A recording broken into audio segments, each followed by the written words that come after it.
3 years ago, the world was hit by the COVID-19 pandemic, which has provided a series of implications and issues to this day. So, hello everyone, my name is Famma, along with Debora, Gary, Zuba, Wangi, Nanda, Nus, and Thara from Group 1. Given the special chance to be here, we would like to be presenting post-COVID-19, the workplace implication and issues. So, this is our team group, and next we're going to start with introduction. Globally, COVID-19 has had a tremendous influence on employees and workplaces. Worldwide, COVID-19 has caused disruption to businesses and organizations. We watched in shock as the COVID-19 pandemic spread at the start of 2020 and drastically altered life as we knew it. The worldwide company and industry closures that were enacted and required in order to stop the virus's spread have created a wide range of special obstacles for both employees and employers. By the end of April, 1.6 billion workers face an urgent threat of their way of life. The grief and uncertainty were present, yet there was a strong undertone of hope.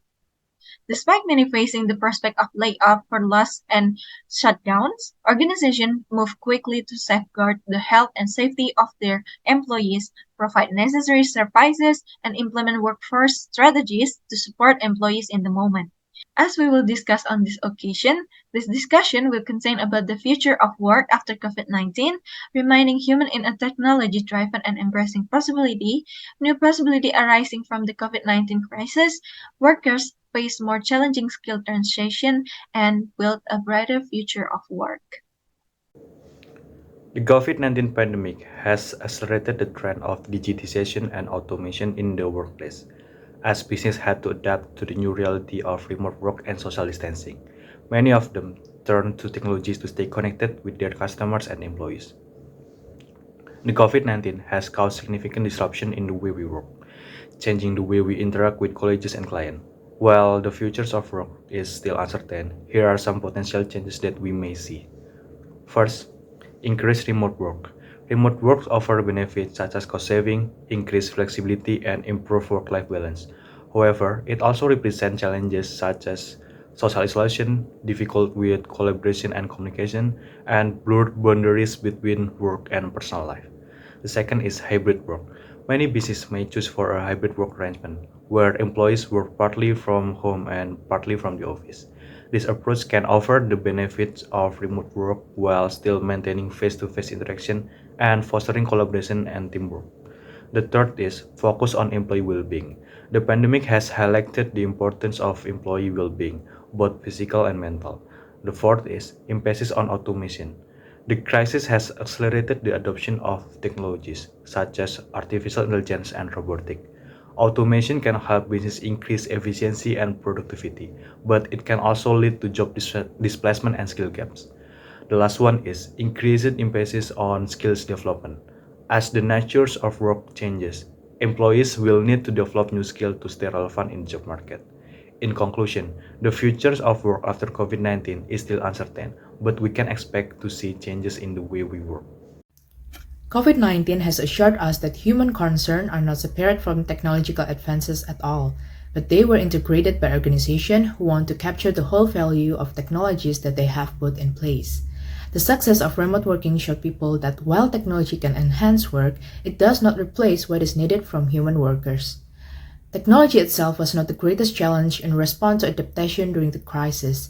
The biggest constraint was the difficulty of building models to integrate humans with those technologies to create new habits and management practices for how people adapt, behave, and work in collaboration with technology available to them. This was to maximize worker potential through nurturing capabilities and to protect ethical values. By that, organizations should continue to build resilient workforce that can adapt in the face of constant change. COVID 19 has led businesses to do three things at once. First thing is that they have to stage the return to work. Secondly, they have to understand and leverage advancements they enacted during the crisis, such as designing future of work, employing the lessons, the practices, and the goodwill. The last thing is that they have to chart a new path forward. Organizations should embrace that humans who want to adapt in an age of acceleration must develop what is called to be a dynamic stability, rather than to stop the inevitable storm of change. In the next slide, my friend will provide a view on how to start the process By leveraging this year's human capital trends through some recommendations, reflections, and frameworks which we believe are more critical than ever as organizations head toward recovery after the COVID-19 crisis. This is a starting point to consciously reflect on what has happened over the past few years in an effort to embrace the possibility that lies ahead. So, I want to deliver on the possibilities arising for the COVID-19 crisis. First thing is from proposed aspect divided into three parts. First is belonging from comfort to connection to contribution. Individuals are more likely to contribute to their companies when they realize how their particular abilities, strength, and contribution to contribute bigger aims. Therefore, better than treat their employees fairly and respectfully to improve the link between belonging and organizational performance. And the second, designing work for well-being. As we know that the pandemic added more hours to working day, many employees are experiencing burnout, which is compounded by COVID-19.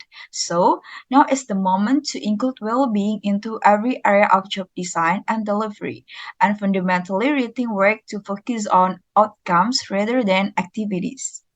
And the last, third, the post-generational workforce, from millennials to perennials. COVID-19 showed that relying socially on age only to incorrect result. As the pandemic developed, researchers refined their analysis based on population characteristic other than age. Therefore, organization could apply the same lesson to the workforce as they stage their return to work, employing a data-driven approach to better understand workers' individual traits, demands, and dimension and segmenting their workforce accordingly. So, the following new possibilities are about an organization's potential to maximize the human capability of thinking, creating, and doing in a machine dominated world. And there will be three parts. The first is about super teams. COVID-19 showed that technology doesn't replace what is needed from humans. Organizations have an opportunity to integrate teams between humans and technology. They should evolve their thinking about technology from a pure substitution view to using technology as a collaboration strategy. The data says 16% of respondents admit that AI or technology helps their work. The second is about knowledge management. People's hunger for information during the COVID-19 pandemic validated the phrase knowledge is power. Organizations have the opportunity to leverage the power of AI to build a culture of actionable knowledge sharing.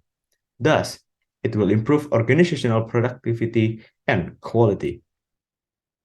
And the third is about beyond reskilling. COVID-19 reinforced that it's more important to understand what workers can do than to know what they have done before. Based on data, organization as the entity in society primarily responsible for workforce development. They should consider how to encourage and offer opportunities for workers to continue to grow and adapt based on their potential rather than solely on their existing skills or certification. First, we talk about compensations. And we've already seen compensation related actions on the front line, such as raising minimum wages for essential worker or cutting executive compensation to prioritize keeping people employed. And I think organizations should ask themselves what principles serve as the foundation. And it shouldn't be limited to market value, but also human value, such as purpose, fairness, transparency, growth, and collaborations. Second, COVID-19 put the need for and ease of access future-oriented workforce data in the spotlight. Example, capabilities of workforce physical and mental being, and so on and so on. And organizations should take advantage of the power of technology to collect workforce insight by pulling together the key questions that they need to be asking to gain the real-time workforce insights they need. And the ethical issues. The COVID-19 broad ethical issue and the implication extend to many segments of workforce, some of whom faces decreased demand and related financial concerns, or maybe increased demand and related for safety concerns. So they need to ask themselves critical questions to help them prepare the worst of ethical impacts of this decision. They should also be monitoring government response as these two will continue to evolve coming out of the crisis. And the fourth, HR the spotlight of the organization during COVID-19. We have seen a greater appreciation of what HR does and can do, like monitoring workforce sentiment and establishing connections. But I think they should ask if position HR is to make the impact they can and should be making across the enterprise. HR should take the leading role in helping organization work to free adaptations to a changing organizational and business requirements. Turn of COVID-19 has accelerated the shifting demand for labor across occupation, which may force more workers to find new occupation. From the data, McKinsey estimated 107 million workers may need to switch occupation by 2030 compared to 95 million in our pre-COVID scenario.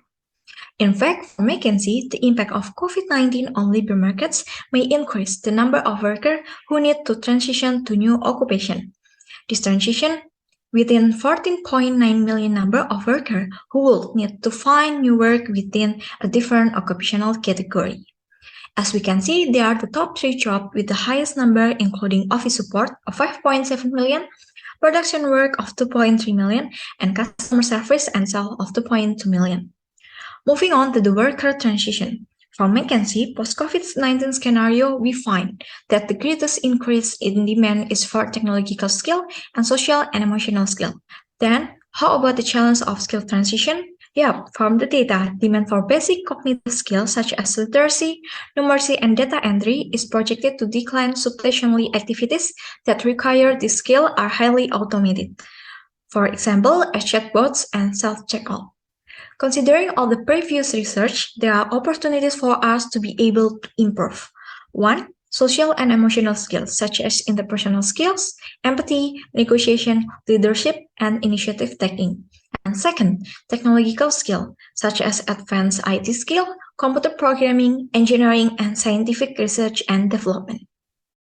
In conclusion, the COVID-19 crisis demonstrated that workers and companies have greater capacity to adapt more quickly than previously thought.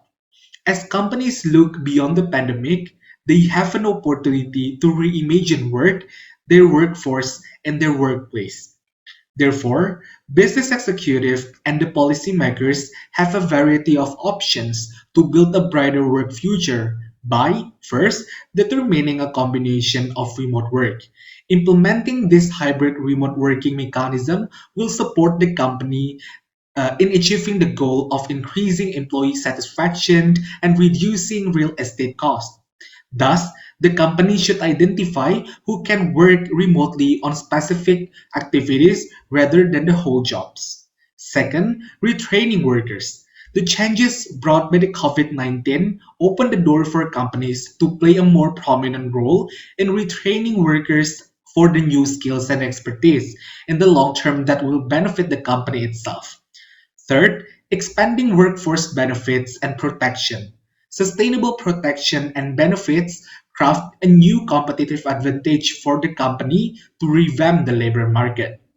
As we navigate the post-COVID-19 workplace, it is clear that there will be a challenges ahead, but we do believe that by working together, we can build a better, more resilient workplace equipped to handle whatever challenges come our way. That's all from Group 1. Thank you.